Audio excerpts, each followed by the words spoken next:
Hello, my loves, and welcome back to another guest episode on Unfuck Your Life, the show for ambitious women who are ready to calibrate to their next level. Now, today's guest with me is someone that I've connected with first for the very first time in summer 2019. I actually scrolled all the way up on Instagram, I think, and I just made sure like this is correct. So it's been a minute. It's been a hot second, and I think I was on your podcast back then, Kevin, and like that's kind of how we got the ball rolling. So, Kevin has spent over a decade guiding leaders through the deep work of spiritual freedom, emotional and relational healing, and living in alignment with God. And his own near death experience, his mental health struggles, and chronic illness led him on a path of soul searching. And today, Kevin supports others by equipping them for deepening their relationship with God and creating meaningful change in the world, which I believe is such a beautiful mission to be on. So I'm very, very excited for today's conversation.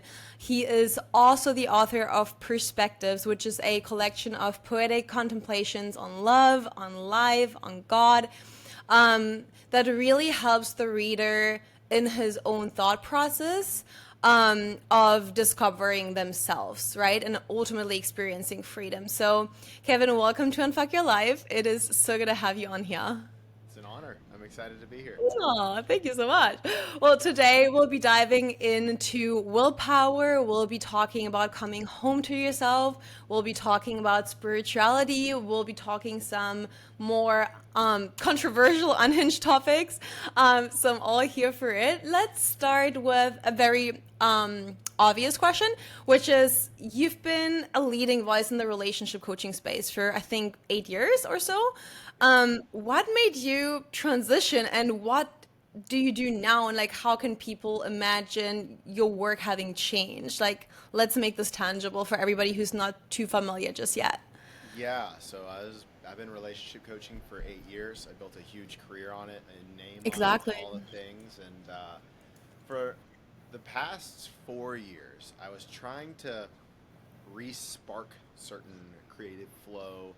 Um, I don't know, things dulled, and I was like, okay, this is part about being an entrepreneur. Or Mm, I just kind of wrote it off, and I was like, it's not giving me the same oomph and the life that it used to. yeah. And my own area of study started to change, and I still was getting clients amazing results, and that was super fulfilling. I was always Yeah. fulfilling working with people, um, but there was something about it that was just slowly nagging at me. And then toward this last year specifically, it just really felt like my work was changing. Like quite literally, people were coming to me for relationship problems, but once they did one-on-one or they were in my courses, all we were talking about was God or their business and like their branding. And Interesting. like, even though, hey, they would still see results in their love life, or they'd complete a course of mine and then they'd want to work with me on their business, or they'd Mm, want to keep working with me just in deepening their relationship with God. And so I was like, okay, how much of what I'm doing is a package that I think people want, but what I'm really doing is something else? oh, that's interesting. And I had Yeah. to get really honest with myself about that. And, I got into Yeah. relationship coaching because of my own pain in relationships and love, but also my love for love. I'm a romantic at heart, so I love talking about all that stuff and the Yeah. variety of it. And it's so rich. And I think I'm grateful for those 8 years because I did a deep study on love, which Yeah. is amazing, right? And And important is such a big aspect of life. I mean, and so, I it was slowly evolving, and as I deepened my relationship with God and kind of not what do I want to do with my life, but really asking God, like, hey, what do you have for me? yeah.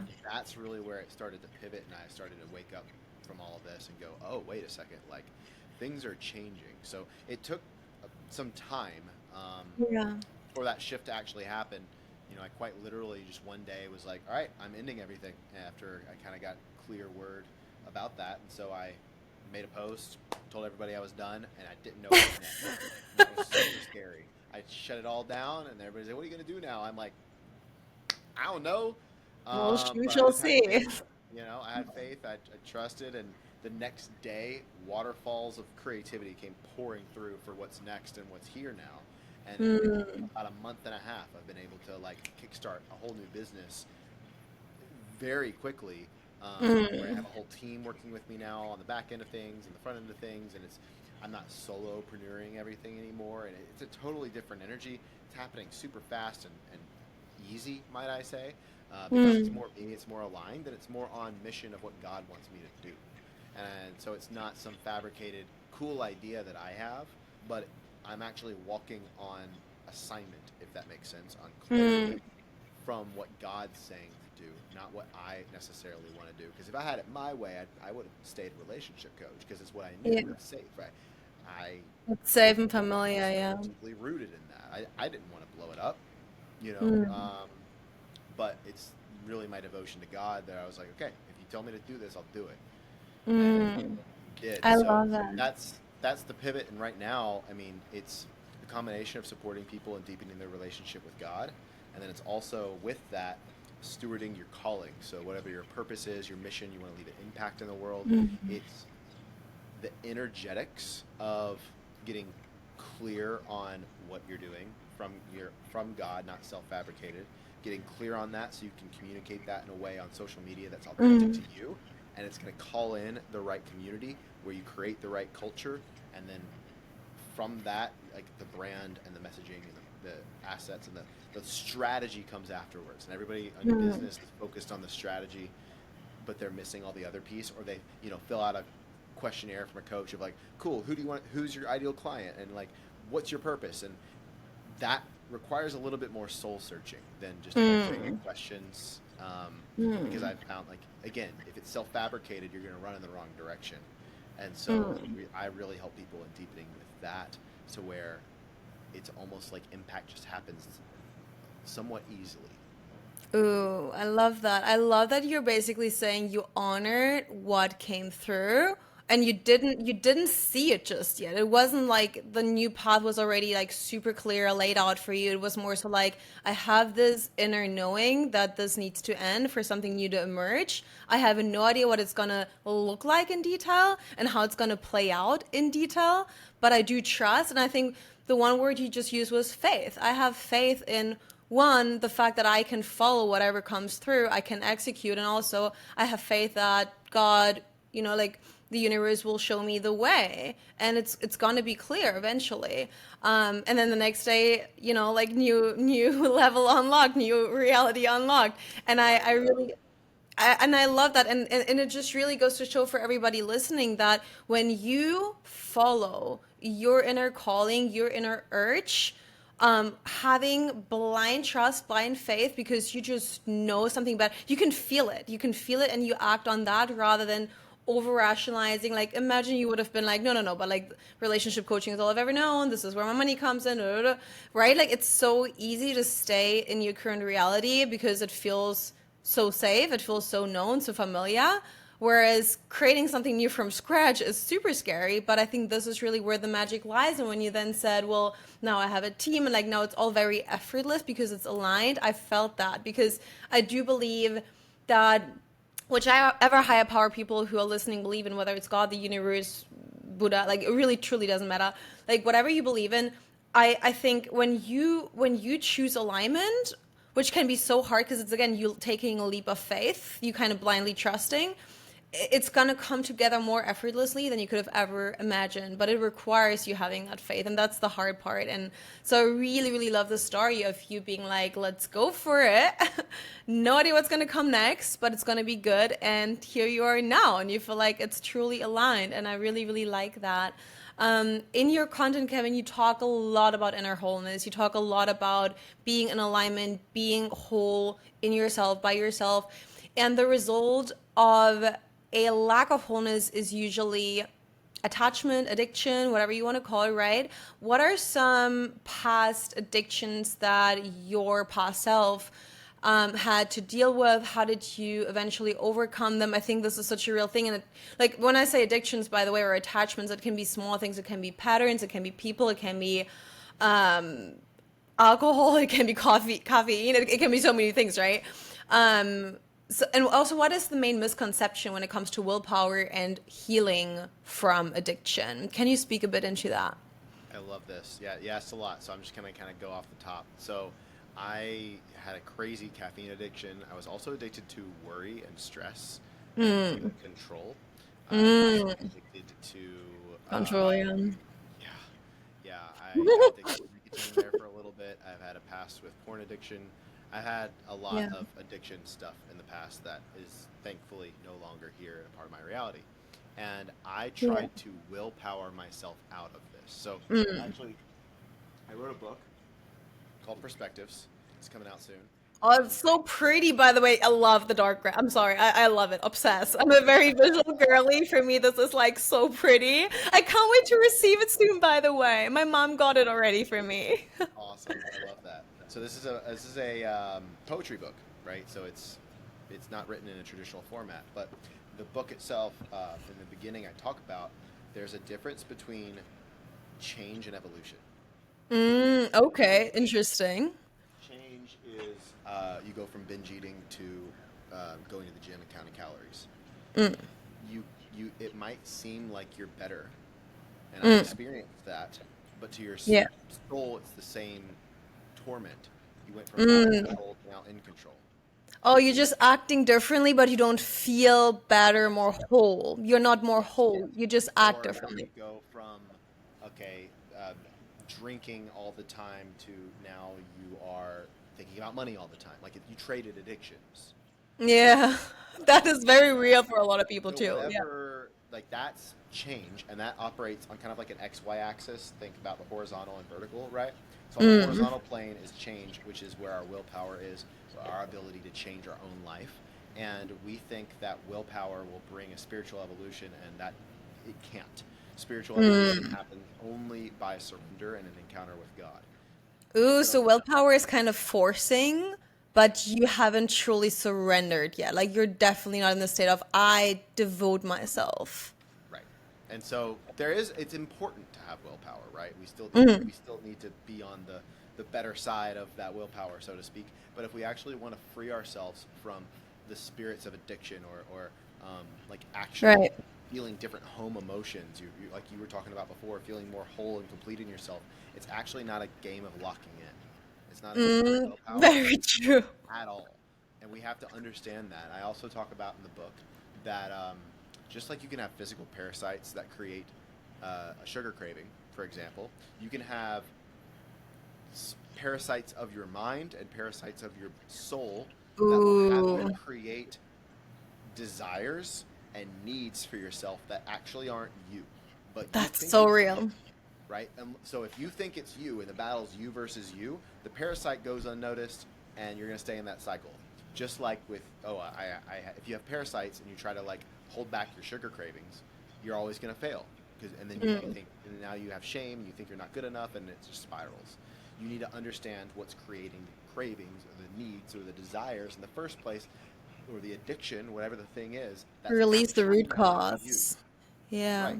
So again, in the book, I also talk about like identity is a huge. It's the very beginning of the book because you need to understand that you are not your thoughts, you're not your emotions, you're not your feelings, you're not your body, you're Mm. a soul. And when Amen. you come into that and not even place an identity on yourself, you're able to free yourself Mm-mm-mm. to move more fluidly through life. And so Yes. there's a lot that I could talk about there, but that's essentially what I had to come to was, I tried to willpower for so long. I Mm. have done physique shows and bodybuilding and all this stuff. I have gone to the crazy degree of discipline, and that got me places, Mm. but it didn't free me. Oh, this is literally it just resonates so deeply. I'm like, yes. So what? Okay, so for everybody who's wondering, well, Kevin, what did help? If it wasn't willpower, if it wasn't crazy discipline, it wasn't like the masculine, like the hyper, like focus, locked in. If it's not that, what was it? For me, I hit a breaking point about 2 years ago where I had a Mm. breakup that was unexpected, a business that went upside down, so financially in the hole. My um, body was going through a lot of di- dis- disease, quite literally dysregulation. Yeah, I was just a mess, and I looked and I was like, yeah. looked around, and I had this like wake up call, and I was like, I have spent hundreds of thousands of dollars in 10 years on working on myself, learning skills, pursuing mentors, doing plant medicine, all these healings, all these things that I did, and Mm. this is where I'm at. Fair. Something's not adding up. You know what I mean? Fair, And I had to fair. humble myself and go, where's God in all this? And Yeah. that was the moment for me where I was like, oh, I've been doing what I want to do, and I haven't placed God as the authority of my life because I didn't have a Mm, relationship with God. mm, I had a belief about God, but I didn't actually have a relationship. And so I actually doubled down in prayer. I started asking for guidance. I started saying, like, okay, this is what I want to do, but like, what should I do? mm. Right? Like, I actually started Yeah. that shift, and that was sparked the beginning for me of this whole new journey that you're seeing the fruits of now. Um, that really sparked 2 years ago, where the addictions were left me. I was able to actually find freedom from a lot of this stuff, and it was in surrender, but more specifically, deepening my relationship with God. Beautiful. So you basically said, my mind, my ego, my whatever wants all these things, and clearly it hasn't gotten me to where I'd like to be right now. And I don't feel the way I would want to feel right now after all these years of, as you said, being so devoted to inner work, being devoted to healing, being devoted to becoming the best version of myself. So then might as well try something new to potentially see a new outcome, right? And I also love how you said a belief about something is not the same as having a relationship. I really like that. Like that really resonated because I think a relationship to someone or something requires so much more investment and devotion than Totally. just believing, oh, like, So I really, really like that. You okay, I want to talk about something else for a second. You said in one of your Instagram posts, and I want to quote you, if you because it really resonated with me.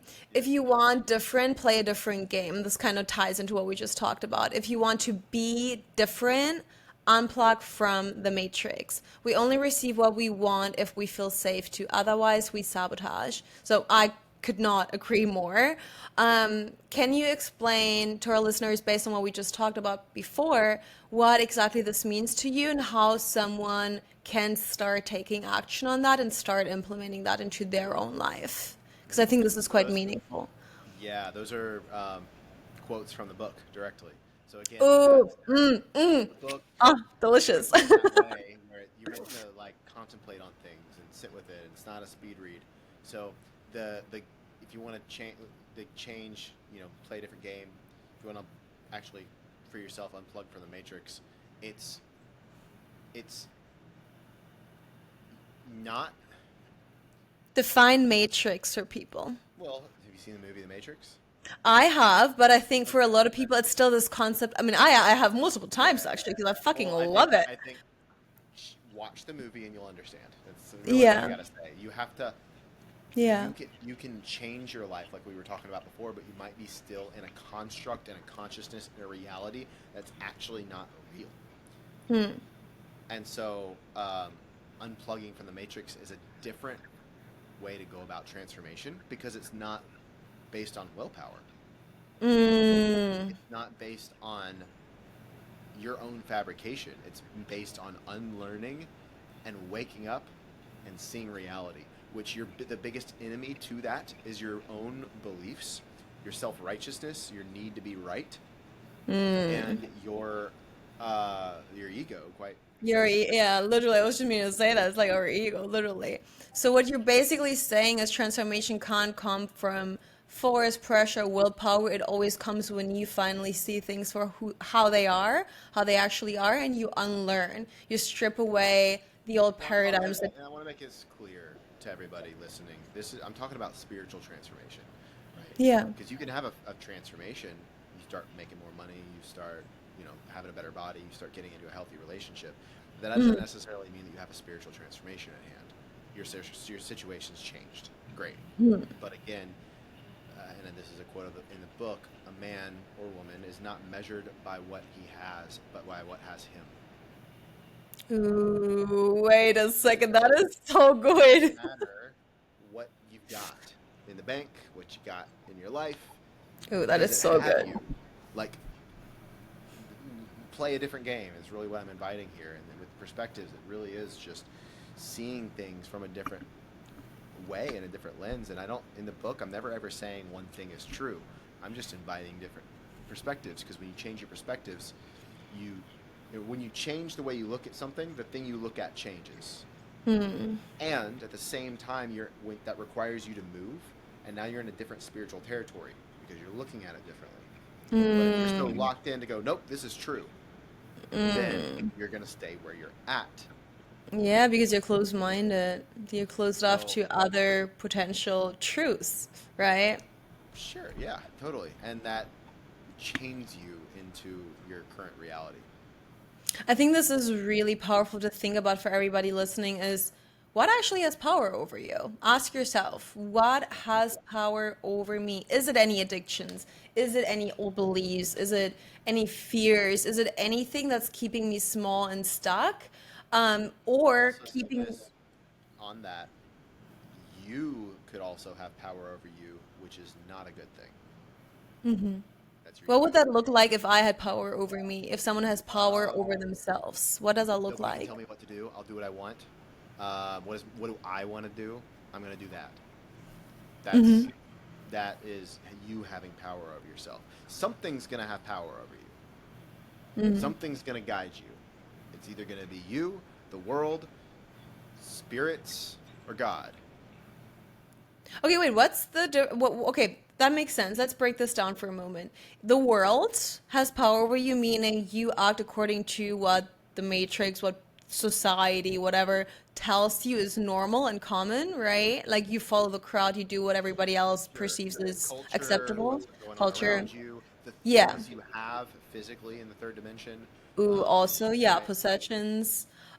If it's you, it's obviously me, my ego wanting me to do X, Y, and Z. What is spirits? Can you The clarify? parasites that I talked about earlier. Okay. Okay, cool. Right? The parasites of the mind, parasites in a Yeah. certain way. You could also say that they're spirits or certain entities that can Mm. control you that you don't think that you think are you. It sounds like you, Ooh. but it could be actually a spirit of control. It could be a generational curse, so to speak, where you're not battling a caffeine or you're not battling a drug addiction. It's a generational curse. That's spiritual.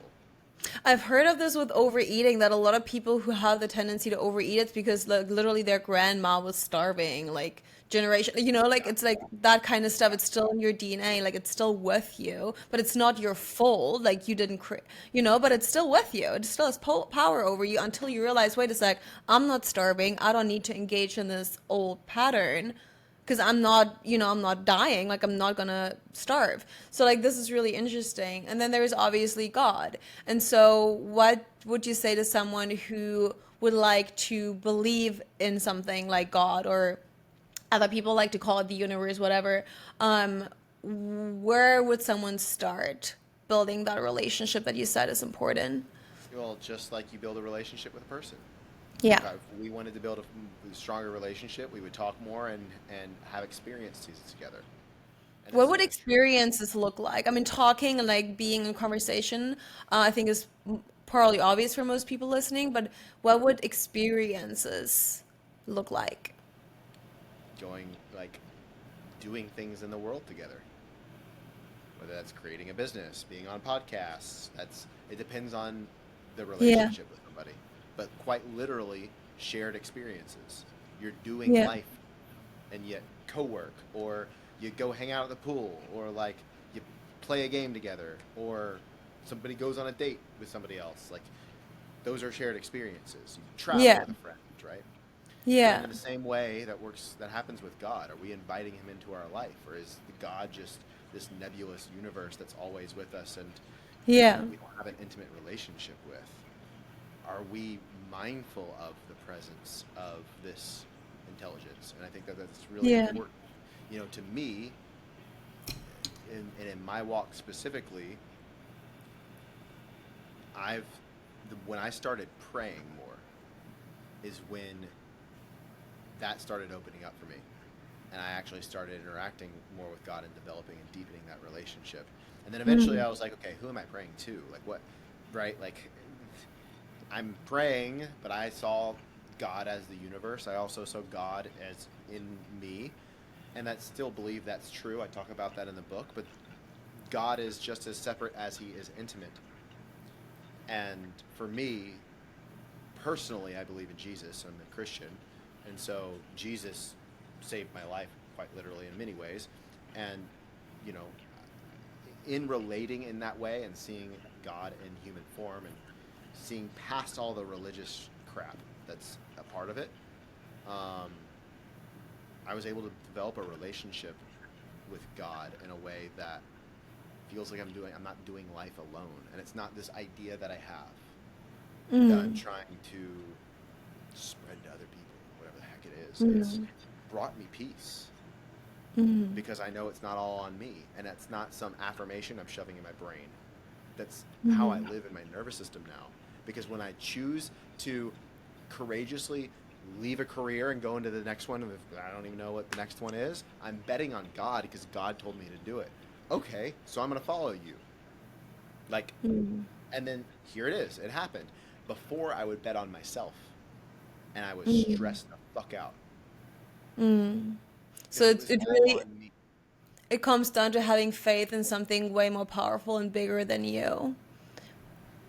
Yeah, where's the foundation? What are you trusting in? What gives you a sense of safety? Is it money? Is it status? Is it likes rolling in? It's Is knowing it that I'm the universe's favorite, and I'm not even kidding saying that. No, literally, it's me believing the universe loves me and has my back always. And you call it God, I call it the universe, but like similar concept behind it. It's like a higher power that you believe in that you just know loves you, wants best for you, supports you, shows up for you.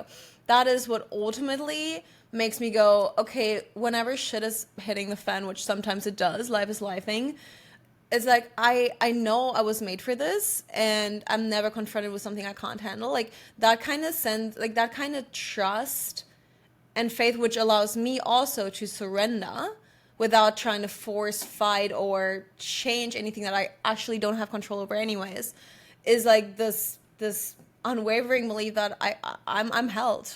I'm being held and supported always.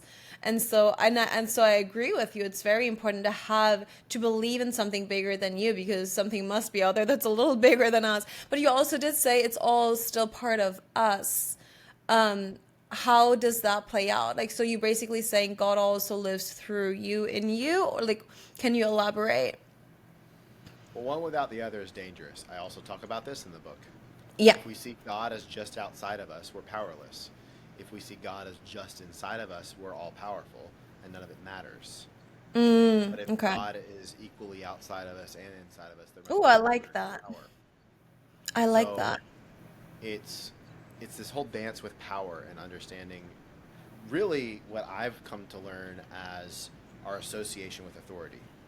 If we have a distorted association with authority or being told what to do, that's going to distort your relationship with God as the Of authority course. of your life, and God will just be a vending machine that you pray to when you need something, versus a joyful walk with in your life. Um, and I used to believe like just the God in me thing, and I think it's true from a certain perspective. And here's the thing: all of this is true from a certain perspective. There's a chapter on truth in my book as well, where just because something is true doesn't mean it's truth, because there's layers to truth. Like like like it could be partially true, but not the full truth, and you have to Yeah. have a certain level of attunement and discernment with navigating that, because I think in our culture everybody's just really grasping for truth because there's a lot of uncertainty, and so anything that seems true, anything that seems promising, or it's like we'll grab onto it. Yep, that makes sense. Then the algorithm starts showing us more of that thing and reinforces it. True. Our reticular activating system starts showing us the thing, reinforces it, and then next thing we know, it ain't even freaking true. It's a little true sometimes, but it's not the truth. And I don't know. At least for me, I had to go through a bunch of half truths before I could actually see the full truth. Ooh, I like that. I really, really like that. Okay, let's dive into something completely else. It's kind of unrelated, but I just saw it on Instagram yesterday, I believe, on your Instagram. And obviously, I agree, but I was like, let's dive into this because it's interesting. You said caffeine is a legalized drug, oh, Yeah. 100%. And self-love is a trap. I think that's a spicy one. Can you explain both? Yeah, so let's go caffeine is a legal drug because I've given up caffeine. I don't have caffeine anymore at all. My body feels way better. I don't need it. Like, think about it. What's a drug? You get It's high addictive. and it's Yeah. addictive. What's caffeine? You feel higher energy than you were before and try operating without caffeine if you have caffeine every day. It's addictive. Yeah. I'm dependent on it. That's literally the definition. Question, do you do cacao and matcha then also no? I do zero caffeine. Okay, so not even okay. Do you think cacao is good for you? Because I think it has so many health benefits, especially for women. So like that's why Yeah. I'm like a huge cacao fan. But I agree, it is energizing. Yeah. I don't have any caffeine anymore. Okay, wow. What made Yeah. you shift? I mean, obviously you said you had a coffee addiction, very relatable. When we first spoke like 6 years or so ago, oh, That's I when I had was like deep in it. five a day, probably six to be honest. Yeah. Yeah, that's when I was deep in it. Yeah, me too. Yeah, I mean, I just realized it was a problem. My willpower was trying to quit, and it wasn't. That's when Yeah. I knew it was spiritual. So if you can't overcome something with your own willpower, that's how you know it's spiritual, and it's Ooh, I that's like when you that. start locking in. So, Good um, indicator, yeah. so that's what that was for me. And then self love is a trap because, again, like if you're the focus on your life solely, you'll you will like quicksand in your spirit just get sucked into this vacuum of thinking about yourself all the time. And I've Self-centeredness, found selfishness, is that what you're talking about? that's exactly what I'm talking about. And I've found that the more you focus on yourself, the more you suffer. And so by trying to love yourself and focus on yourself, it creates this distortion where you're trying to fix yourself, then you start, it's a slippery slope to narcissism because you start thinking about it yourself all the time. When I've found, and I'm talked about this today, that when I started focusing on service and Mission. I think that's it, yeah. A mission I bigger than you. started respecting or loving myself as a default, and it wasn't something I had to work on. Ooh. I think like that's a good point. Is the more you focus on giving to the world, contributing in some way, shape, or form, even if it's just good energy, even if it's just smiling at a stranger on the street because you know it'll make them feel good and it potentially makes their day because they had a shit morning, whatever. I think that's like a beautiful thing to do because automatically you're like, I feel good about myself because I make others feel good. Like, that makes you feel good rather than, oh, I make this much money or I look this way or what you said about like slowly slipping into narcissistic behavior tendencies, whatever. How do you feel about like self-acceptance though, like liking yourself, just being like, I like myself, I'm at peace with myself, I accept myself as I am? Do you count that as self-love, or is that like a different game? My focus is not on me. I don't give a fuck about myself. Oh. And because of that, I respect myself. So your focus is entirely on God and your mission. God, God and service. When I God start and focusing service. on myself, I start suffering. So to play a different game or to unplug from the matrix, like we talked about earlier, it really is. I'm not gonna even go into the trying to work on my self esteem. I don't. I'm not gonna. I'm not even gonna be in the conversation of my own worthiness. Because It's inherent. I mean, you are because it says worthy. what? It's inherent, I think, worth. You don't have to talk Right. about your worth because it's just there. Right. Just like you don't have to talk about love because it's just there. That's our natural Yeah. state. Little kids Yeah. aren't like, oh, I have to work on loving myself and thinking that I'm worthy of the food that my mother's giving me. That's So not a part of the conversation. so it's more so about stripping away everything that's kind of holding us back from experiencing that, right? Like Totally. it's more Letting about go. unlearning and stripping away because it's already there, but like there's layers that kind of cover it and make it really hard to access for a lot of people, which is why so many people struggle with being accepting of themselves or having or feeling worthy of good things in their lives because they have been conditioned. There's so many layers to peel back because then it's there. It's already there. It's not something you have to reinvent or cultivate from nothing. It's already there, but like it's not accessible for a lot of people, you know? Exactly.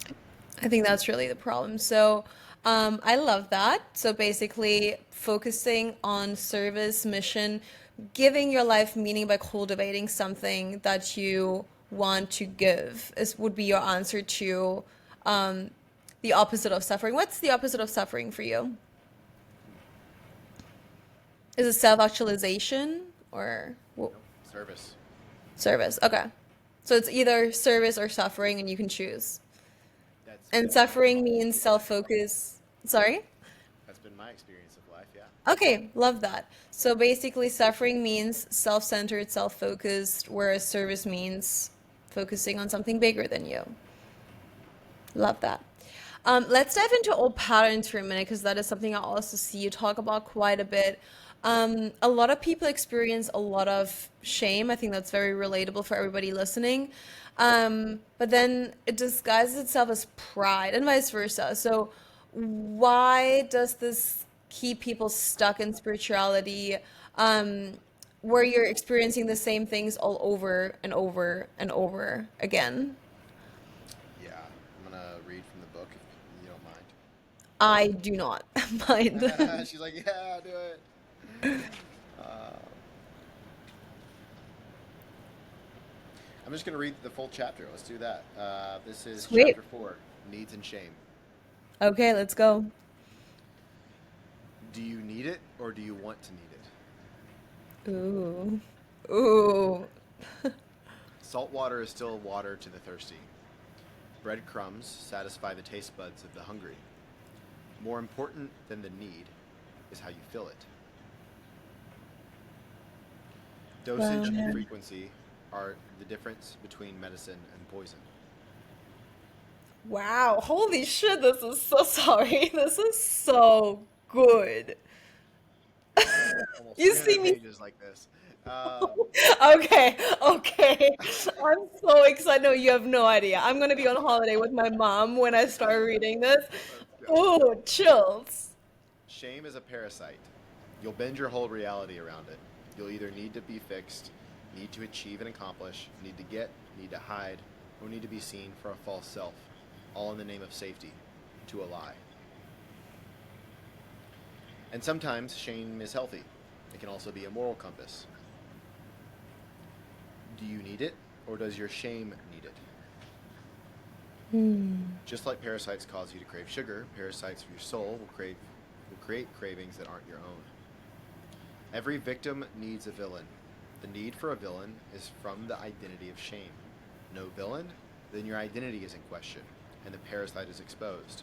So the parasite creates a villain, even if there isn't one, just so it can stay hidden, and you don't have to face yourself.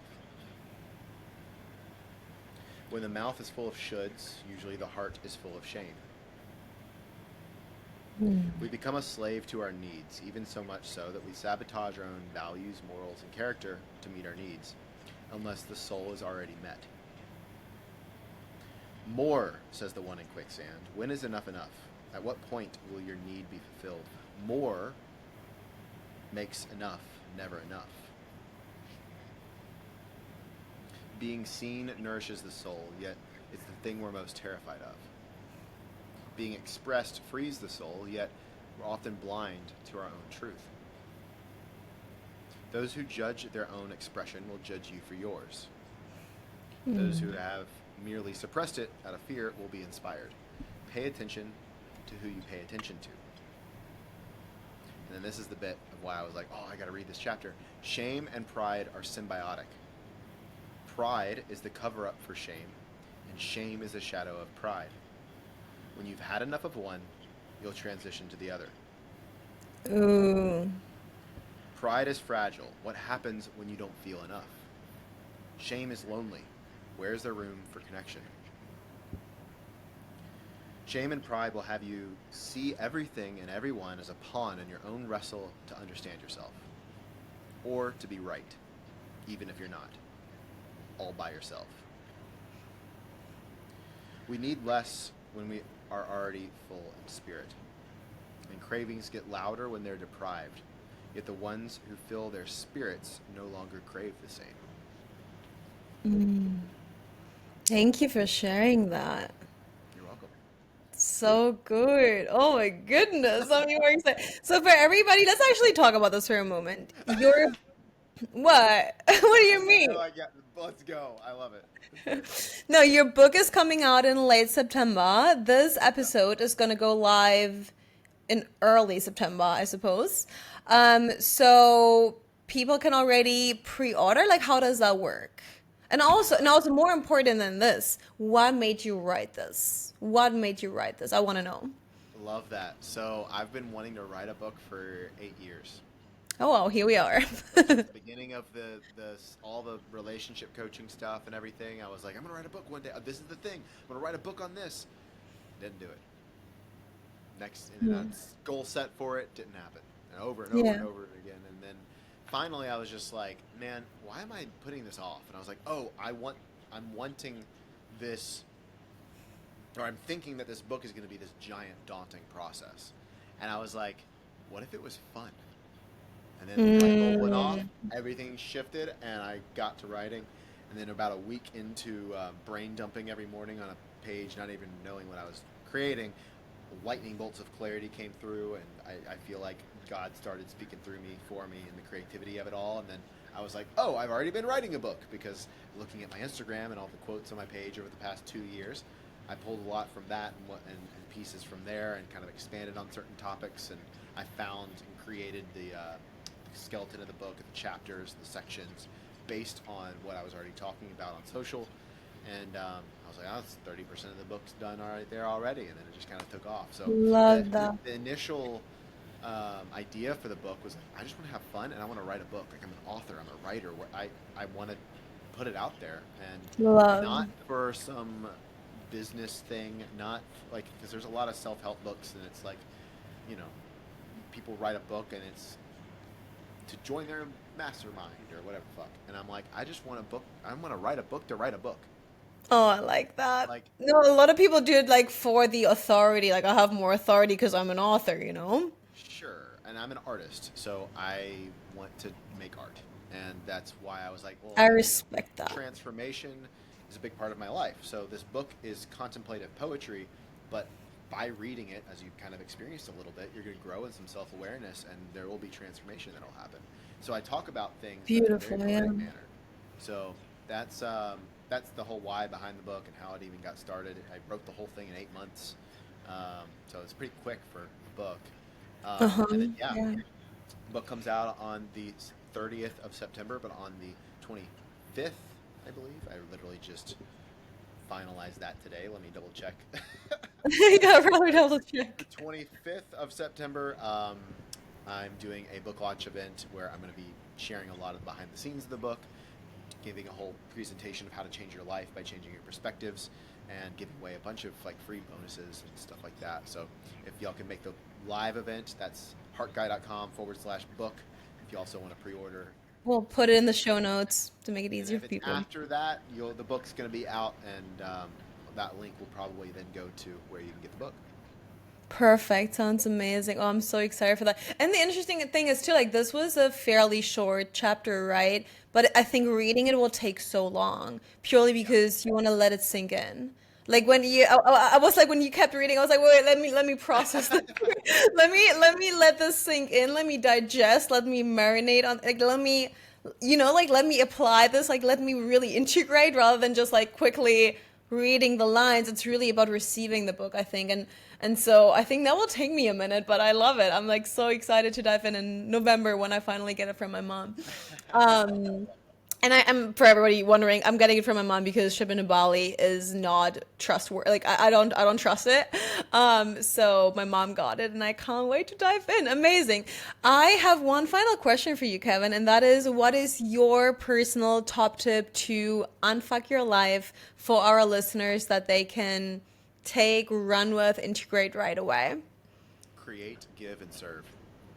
Ooh, Get out of you and give, serve, create something. Um, that's how I've unfucked my life.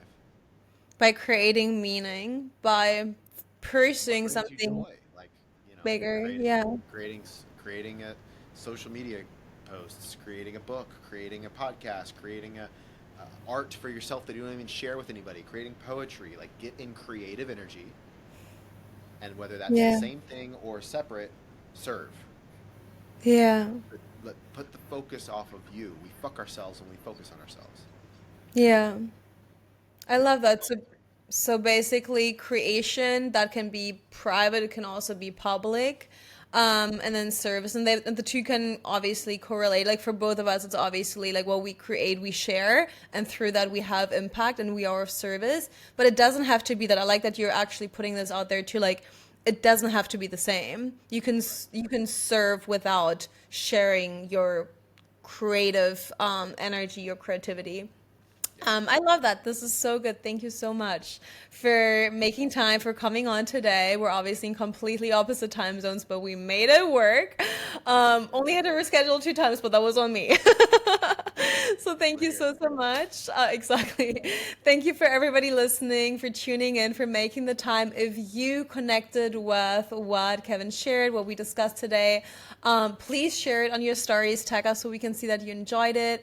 I will also put Kevin's link in the show notes, like his Instagram, obviously all the book links that he'll send me so that you can go check it out for yourself. And don't forget to leave this podcast a rating and a review if you enjoy tuning in every week. It means the world to me. We publish episodes on Tuesday every single week. And with that, I'm already looking forward to connecting in the next episode. Thank you so much. Bye bye.